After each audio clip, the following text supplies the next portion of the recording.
Cooking with Kara. I'm Miss Kara, your nutrition educator in Calvert County. Today, we are going to make a parts of the plant salad together. But first, we're going to start with a very important step, and that is washing our hands. So let's go ahead and get our hands washed out, and we'll get started.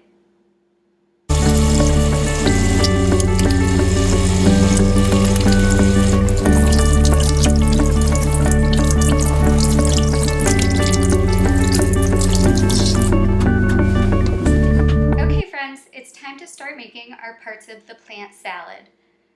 But you might wonder, why is it called that? Well, it's called that because we are using every part of the plant in the salad. So we have our root, which is our carrots. We eat the root of the carrot plant. We have our stem, which is our celery. We have leaves, which are our spinach leaves today. We have our flowers, which is our broccoli. Our fruit, which is our tomato, because they have seeds inside them. And lastly, we have our seeds, which is our peas. So before you get started, my friends, it is always important that you have your recipe handy with you. Today, I have mine printed out right from our website, and I'm going to be following along with that as we start cooking. So the first thing our recipe calls for is carrots that have been washed, chopped, or shredded. And I went ahead and just bought some pre-shredded carrots, and I've got about 2 cups here. So I'm going to take my carrots and I'm just going to add them straight into my bowl over here. The next thing our recipe calls for is a bunch of celery, washed and chopped. So I went ahead and washed all of my vegetables. So now I'm going to go ahead and chop it. And with our celery, we want to cut off the bottom, and we can either discard that or we can use this to regrow some more celery. And I'm also going to chop off my leaves. All right, so I have my knife here. My hand is nice and far away. This would be a good task for a parent to do. Just chop off that bottom. And then I'm going to come up to the top, chop off my tops. And then you're just going to take your celery. You always want to make sure that the level side is on the bottom so that it doesn't roll around while you're cutting it. And this is kind of up to you preference-wise, how I like to do it. I'm going to cut my celery in half. And then from there, keeping my hand far back, I'm just going to go ahead and slice my celery like that. And then you have nice small bite-sized pieces. All right, so I'm gonna go ahead and chop this up.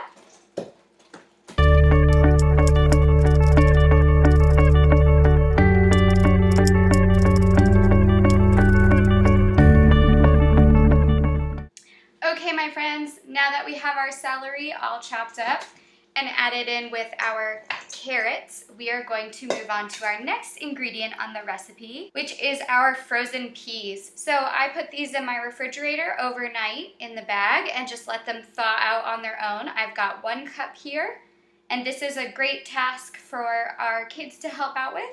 Just go ahead and add that right in with our other veggies. The next ingredient we are going to add is our cherry or grape tomatoes. You can also use a whole tomato and just dice it up into smaller pieces here. So for this, I'm going to use my serrated knife to cut, just keeps all the juices inside. You can use a plastic knife and let your kids chop if they're old enough to do so. I like to cut mine the long way. That's just preference. You can cut it however you would like. And if we look, we can see the seeds inside, which makes it a fruit. So I'm gonna go ahead and get these all chopped up, and then we'll move on to our next ingredient.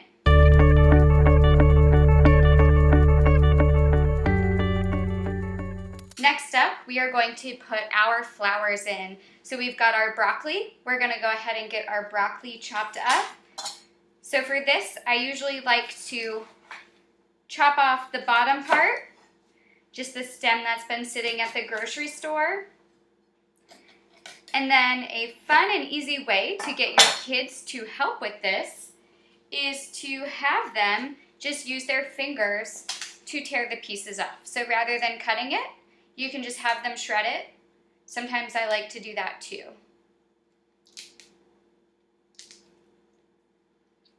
You can also add the just green stem part. I love eating that part. It's got a nice crunch to it. So I'm gonna go ahead and get this chopped up, and then we'll move on to our next part.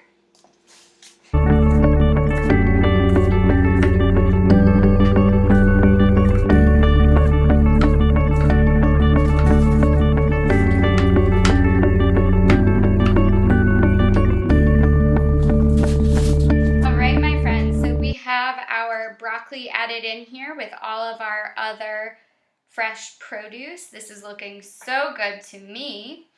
And the next thing we're going to do is add our leaves, which is our spinach. So I have this really big container. I love spinach. I eat it all week long. So what I'm going to do is just mix some of my spinach in with the rest.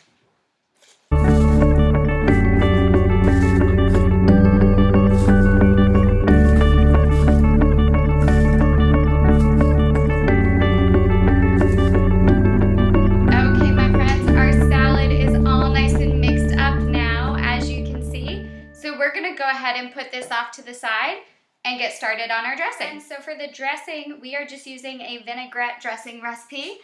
Again, I have my handy dandy printout here from the Eat Smart website.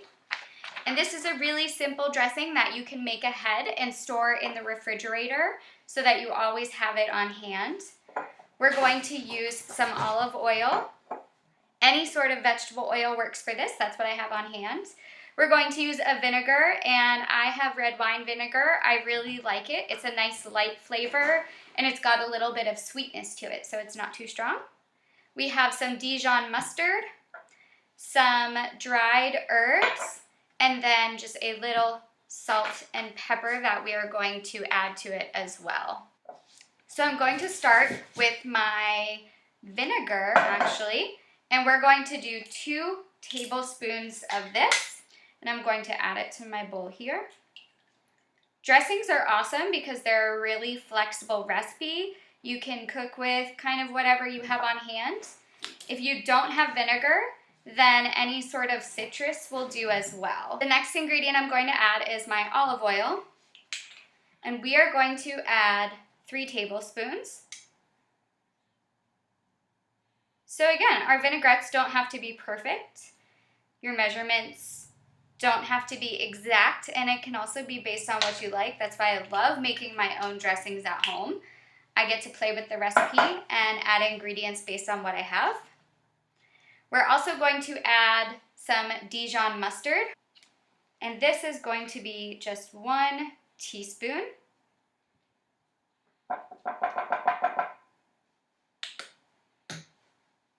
Our next ingredient is honey, which I didn't have any at home, but I did have some maple syrup because man do I love them on some pancakes. So I'm just gonna add a little bit of maple syrup. If you don't have honey, you can also just use regular table sugar. That's okay too. And this calls for 1 teaspoon.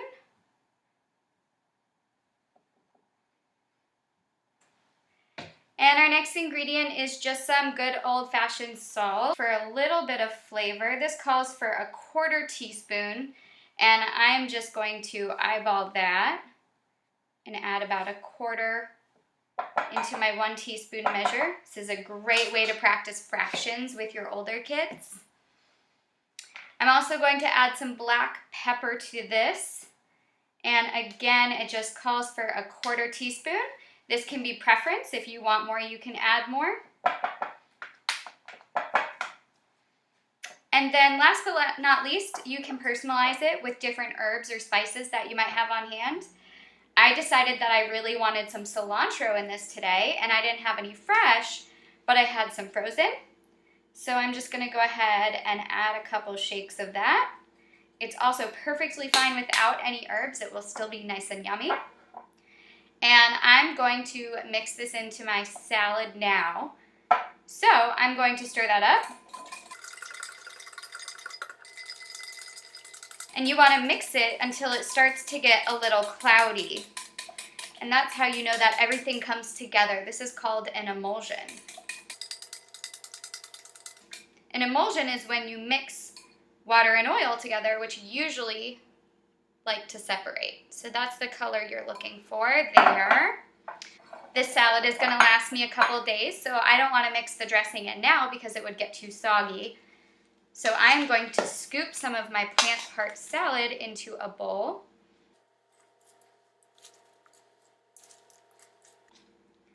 Make sure I get some of my seeds in there. And I'm going to add some of my dressing. Just a little bit goes a long way. And I'm going to grab myself a fork and just mix that yummy dressing right in there with all of my plant parts. And that is it, my friends.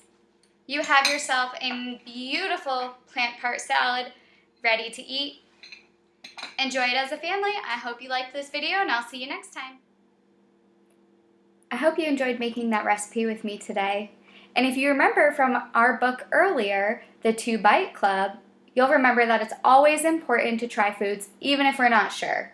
And I know sometimes it can be scary to try a food that we don't think we like, but if we remember from the 2-Bite Club, when Anna tried the foods, she discovered that she liked them. So, if there's something in the salad that maybe scares you, don't be scared by it. Go ahead and give it a taste. You might be surprised that you end up liking it. And if not, that's okay. But remember, we don't want to yuck anyone's yum. And we can say politely, no thank you. I'll try it again another time. Enjoy!